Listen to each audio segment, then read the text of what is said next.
There are 4 basic principles that every training program needs in order to be successful. Today, we'll discuss specificity, overload, variation, and progression, and how each one of these principles can be incorporated into your workout routine.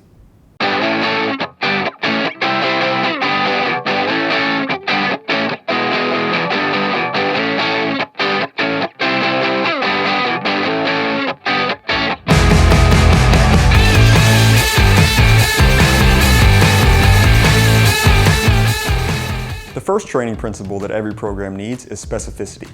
Specificity refers to the act of selecting the appropriate exercises or movements in order to reach your goals. In other words, the program you follow needs to be specific to the goals you're trying to reach. For example, if your goal is to increase upper body muscular strength, you would choose exercises such as the chest press or the overhead press. The next key principle of training is called overload. Overload refers to the intensity of the exercises being performed. In order for your training to be beneficial, you need to expose yourself to different stresses that you're not accustomed to.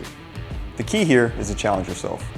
A few ways to incorporate overload into your routine is to increase the weight being used, performing more sets or repetitions of a movement, reducing rest periods between sets, and increasing the number of days you train each week. The next principle of training is variation.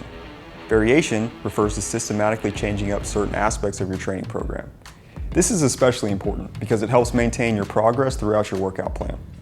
A few ways to incorporate variation is to change the types of exercises you do, as well as changing up the phases of training that you're currently in.